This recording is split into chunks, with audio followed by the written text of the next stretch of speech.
नमस्कार दोस्तों। आज हम कार्तिक के महीने में जो तुलसी विवाह होता है उसकी कहानी कहेंगे, साथ में ये किस तरीके से किया जाता है उसका थोड़ा सा विधि विधान भी बताएंगे।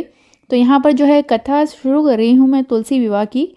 तो कार्तिक शुक्ल एकादशी के दिन ही लोग तुलसी विवाह का आयोजन करते हैं। साधारणतः लोग तुलसी के पौधे का गमला गेरू आदि से सजाकर उसके चारों ओर ईख का मंडप बनाकर, ईख यानी इमली का मंडप बनाकर उसके ऊपर ओढ़नी या सुहाग की प्रतीक चुंदड़ी ओढ़ाते हैं। गमले को साड़ी में लपेटकर तुलसी को चूड़ी पहनाकर उसका श्रृंगार करते हैं। गणात्यादि देवताओं का तथा श्री शालिग्राम जी का विधिवत भोजन करके श्री तुलसी जी को षोडशोपचार पूजा तुलसी नमः नाम मंत्र से करते हैं।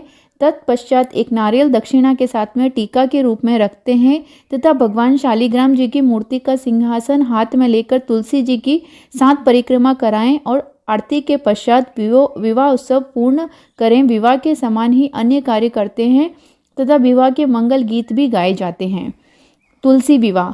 कार्तिक मास में स्नान करने वाली स्त्रियां इस एकादशी को शालिग्राम और तुलसी विवाह की तैयारी करके पूर्ण विधि विधान पूर्वक गाजे बाजे के साथ में तुलसी जी का विवाह करती हैं। विवाह में स्त्रियां गीत व भजन गाती हैं। लड़की के विवाह की तरह पूरे नेकाचार किए जाते हैं।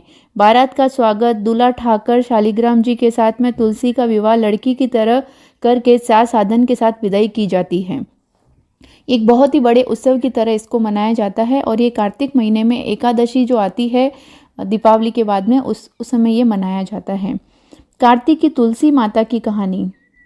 कार्तिक माँ की तुलसा माता की कहानी। एक डोकरी ही वह तुलसा पीपल सींचती थी और कहती, तुलसा माता सदकी दाता गड़वो दीजे लड़वो दीजे, खीर खांडरो भोजन दीजे, दाल भातरा जीमण दीजे, पाट पीताम्बर पहरण दीजे, चटकेरी चाल दीजे, पटकेरी मौत दीजे, 1100 दिन दीजे, श्री कृष्ण भगवान री कांत दीजे, वैकुंठरा वास दीजे। वह रोज तुलसा माता जी ने आही प्रार्थना करती थी। तुलसा माता सूख सूख दुबली होएगी। भगवान पूछ्यो कि अबार तो कातिरो महीनो है माता बहना, थने खूब दूध दही पानी सब सींचे।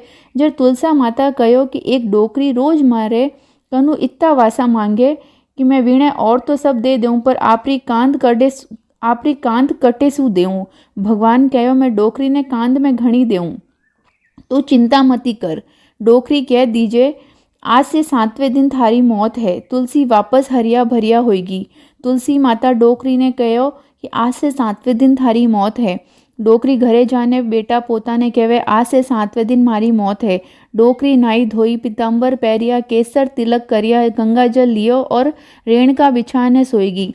बहू बेटा आज पड़ोसी केवण लाग्या। डोकरी ने पहला ही सूझ गई जिको आपरो सब मरण सुधार लियो। सब डोकरी ने उठावन लागा तो वह हिलई कोनी, किने सु उठई कोनी। सब केवल लाग्या डोकरी इतना पूजा पाठ करती नेम धर्म करती आज तो इतनी भारी होगी है कोई सु उठे ही नहीं। इतना में एक 10-12 साल रो डावड़ो आयो और कहो कि अठे कई हुयो है। सब केवल लाग्या डोकरी इतो नेम धर्म करती पर आज किनु भी उठे ही कोनी। जद वो बालक कहो कि सब आगा हो जाओ मने उठावन देखन दो।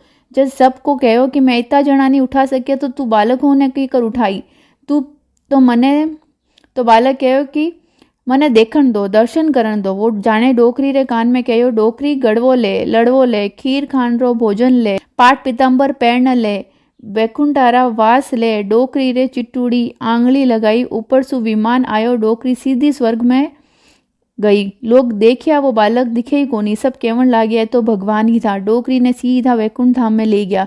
बोलो तुलसा माता री जय। अटे जी को है तुलसी माता री हम जय जयकार करते हैं। और यहाँ पर जो है हमने तुलसी माता की एक कथा यहाँ पर आपसे कही है। अभी हम तुलसी माता जी की दूसरी कथा कहने वाले हैं आपसे। अब हम तुलसी विवाह की जो है दूसरी कथा कहने वाले हैं।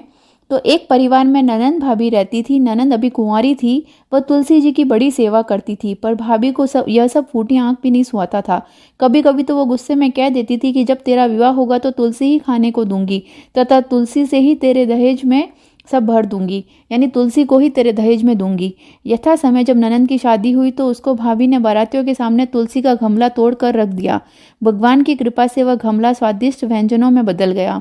गहनों के बदले भाभी ने ननंद को तुलसी की मंजरी पहना दी तो वह सोने के आभूषणों में बदल गई। वस्त्रों के स्थान पर तुलसी का जनेऊ रख दिया तो वह रेशमी वस्त्रों में बदल गया। ससुराल में उसके दहेज आदि के बारे में बहुत बड़ाई हुई, पर भाभी को बहुत आश्चर्य हुआ और तुलसी की पूजा का महत्व उसकी समझ में आ गया।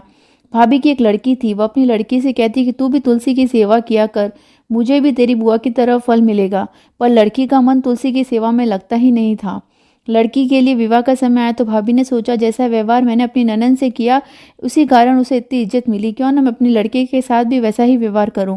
उसने तुलसी का गमला तोड़कर बारातियों के सामने रख दिया, परंतु इस बार मिट्टी ही रही। मंजरी के पत्ते भी अपने पूर्व रूप में ही रहे तथा जनेऊ जनेऊ ही रहा। सभी बाराती भाभी की बुराई करने लगे। भाई ने सोचा कि मैं ही बहन से मिल आऊं। भाभी ननंद को कभी घर नहीं बुलाती थी। भाई ने सोचा मैं बहन से मिल आऊं। उसने अपनी इच्छा पत्नी को बताई तथा सौगात ले जाने के लिए कुछ मांगा। भाभी ने थैले में ज्वार भरकर कहा कि और तो कुछ नहीं है, यही ले जाओ। वह दुखी मन से चल दिया। भला बहन के घर कोई ज्वार लेकर जाता है क्या?